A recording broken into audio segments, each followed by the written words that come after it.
En plein dans le Ming, une chronique par Alma Favergent.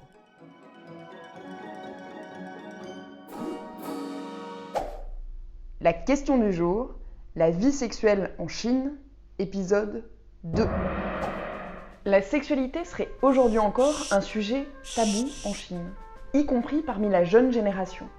C'est en tout cas ce que suggère une étude récente menée par l'université Tsinghua, de novembre 2019 à février 2020.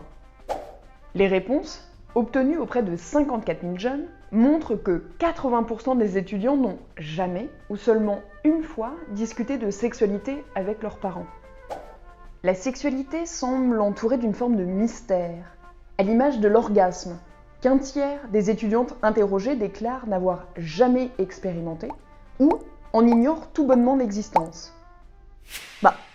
À force d'avoir été pétri de confucianisme, moi ça m'étonne pas qu'ils aient pas envie de pétrir autre chose.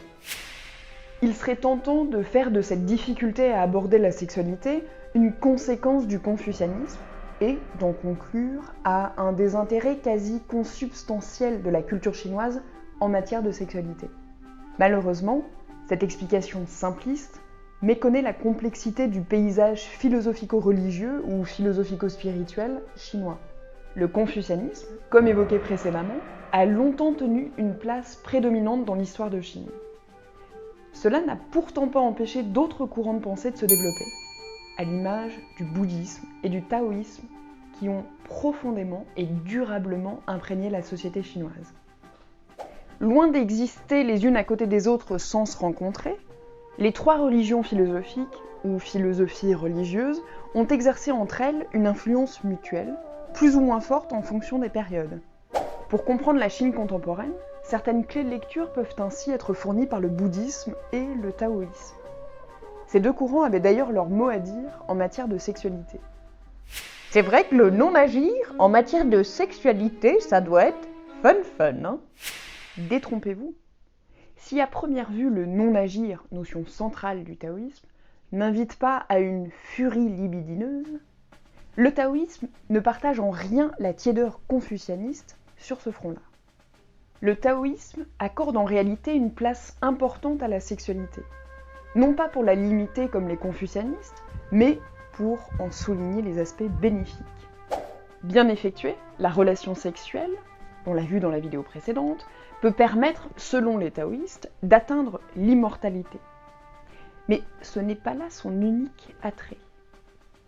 Elle peut aussi avoir des bienfaits thérapeutiques.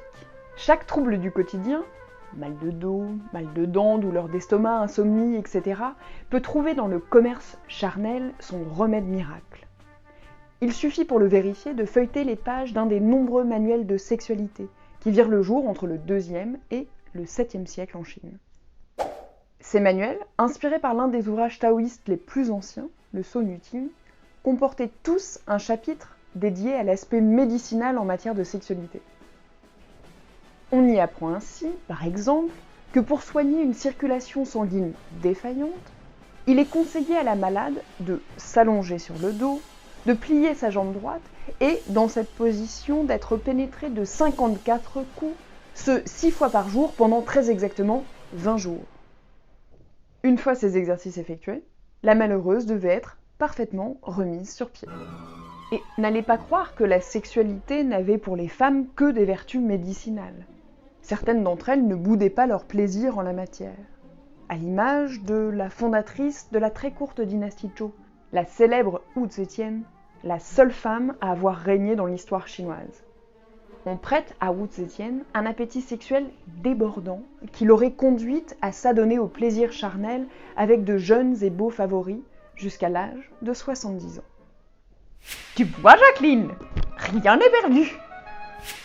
En définitive, qu'elle soit plébiscitée, regardée avec méfiance ou étudiée scientifiquement, la sexualité n'a jamais été un sujet mineur en Chine. Ainsi, quoi qu'en disent les statistiques, peut-être ne devrions-nous voir dans la tiédeur étudiante qu'une pudeur polie et non une frigidité choisie.